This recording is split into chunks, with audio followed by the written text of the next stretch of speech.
Hi, my name's Hallie, and today I'm going to talk with you about traveling with a family in a Tesla.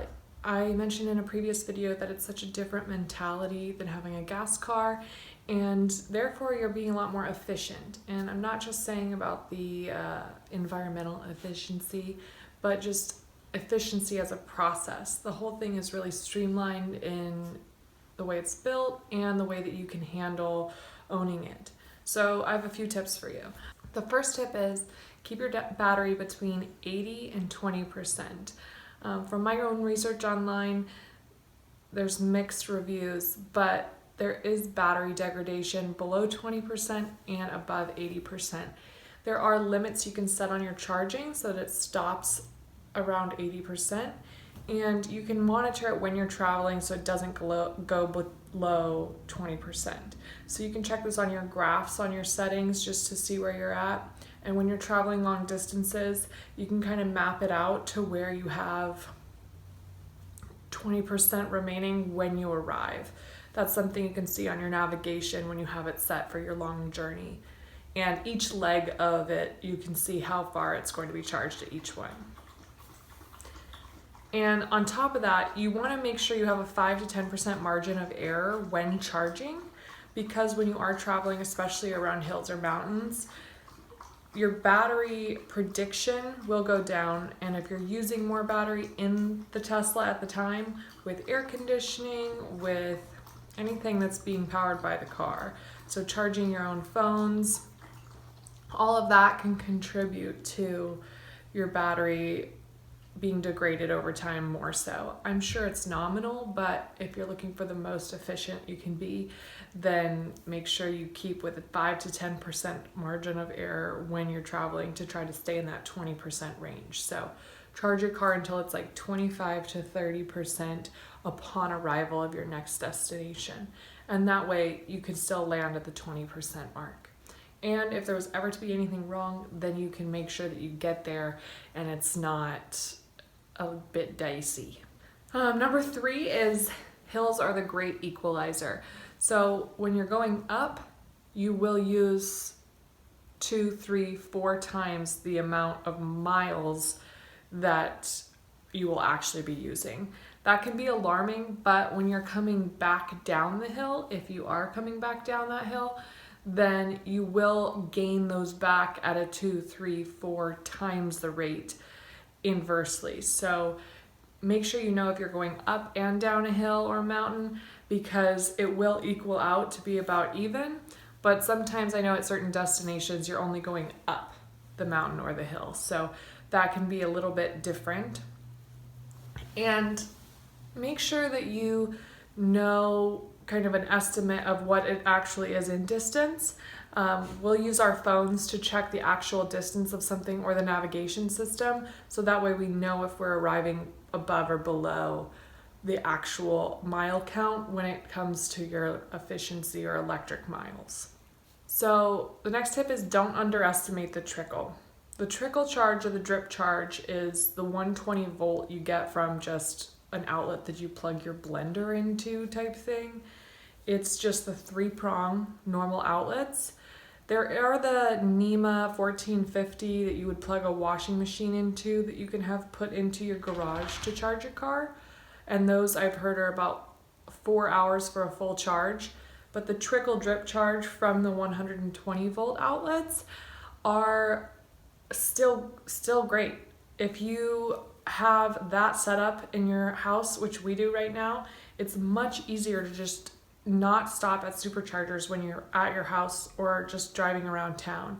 Just plug your car in whenever you're home, and through the overnight or through 2 overnights, it will be charged to your limit or however full you want it. And each day, if you do that, you'll recover the miles that you used, assuming that you don't travel more than 100 miles a day. Next tip, number 5, is storage. Okay, this car is built to maximize storage, even though it looks like a smaller car. So we have the Model Y, and I can't speak to the others because I'm not familiar with them, but the Model Y has so much hidden storage. Not even just in a larger scale like the front trunk and then the undercarriage in the back trunk, where you pull up the back end seat and then put more in there with the lid, and then you can put more on top as well as on the side of the tires. But you have things like the sides have water bottle holders on the driver and the passenger side. There's a ton of space underneath the seats. Even the third row, which we have pulled down, really grants you a lot more space when it's open. There's also the console, the console in the middle that has a ton of space, but we like to keep that fairly dry stuff, so we have like napkins and things in there, but really optimize your storage and you can be the most efficient you can, especially as a family. So we keep like wet wipes up there, we keep paper towels in the front section where the water bottle holder is. These kind of things, extra silverware for when you're eating, especially on the go on trips, can be really helpful. And the glove box where we used to keep those things in our other car, we no longer would keep there because of the way the car is. You have to touch the button to open it, and we have all the paperwork and stuff that you keep in there. So that's not the best place to keep the wet wipes or the kids' napkins in case there's a spill. But in the back, we keep our kids' toys on their respective sides so that they can reach their own toys when they're playing, and they have their own water bottle holders and stuff so that they can access their own things while we're in the car, and they aren't doing the screaming for mom thing when I'm in the front and I have to try to turn around, because that's impossible. So utilize the storage you have. It'll make it much more easy on you. And then on top of that, organization of items. So the way you put things in the car can be really helpful. The undercarriage portion in the trunk, we like to put our groceries down there because they won't fly around when you're driving. Another thing we like to put down there is things we don't need when we're actually traveling, because you won't be able to access that if you have things on top easily.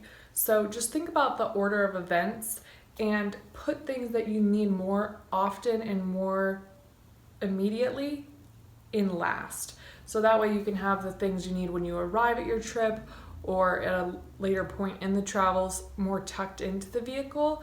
And then you have the quick access things, the things you need at charging stops, the toys, the diapers, really accessible. The front trunk is another good option for this because it is waterproofed and it can be accessed without opening the trunk. So if it's raining while you're at the stops, maybe you know that, and you can put things in the front of the trunk, in the front trunk, and have those be your quick access items so you don't have to open your hatchback and get everything wet in the process. So the next tip is the seat organization or the seat orientation. We have ours set up in kind of a I guess it's called captain seat style, like how the vans are. So we have the 3-row. And so if we have more than our immediate family in the car, we'll put one back seat up in the trunk in the 3rd row, and we'll either put the car seat for our older kid back there, and he loves to do that because he can climb up and get in through the trunk to sit in his car seat. And then we have the middle seat down in the 2nd row so that whoever's in that 3rd row, if it's just him or we have both of them up, they can climb through into the 2nd row, or whoever's in the 2nd row can climb through and get in the 3rd row to the back if they're coming in the doors. So this way, it does allow for a bit more room. This would be a good setup for people who have 4 kids or 4 car seats, which, yes, is very possible to fit in the Tesla Model Y. We have thought about this a lot, and we don't even have small car seats. So when we were doing our research on this about how to fit car seats in the car, you can fit up to 4 if you need to. And so if you're thinking about getting a larger SUV, this can work for you and your family, and you'll still even have that middle seat in the 2nd row if you keep it locked up. So a good thing to keep in mind. The Hatchback Picnic is my last tip. This is a really nice situation when you're charging on the go on trips, or when even just you're taking a stop with your kids. I make sure that I have snacks packed. I make sure that I have water in the car, and then I make sure I have a picnic blanket. So that blanket can either go on the back of the hatchback so that things don't get spilled around there when you're having a snack and the kids can sit there, or it can go on the ground outside.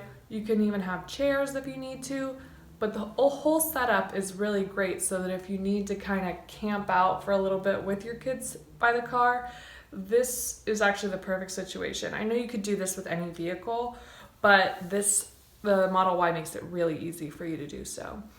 The other tip with that is we used a baby seat, and I mentioned this in our other video, how practical this was, as well as having kids' toys like bubbles ready to go for each stop, because they have something to look forward to when you get there.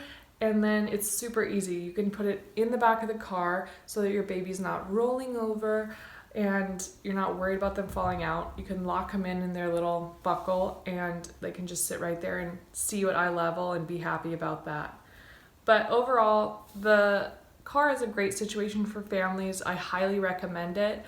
I would be honest if I didn't want to recommend it, but we haven't had a ton of different vehicles, but this was our first family car, and I was really hesitant to get it for our family, but I am so glad we did. Highly recommend it. And if anybody has any other questions, just let me know, and I'll see you guys later. Bye.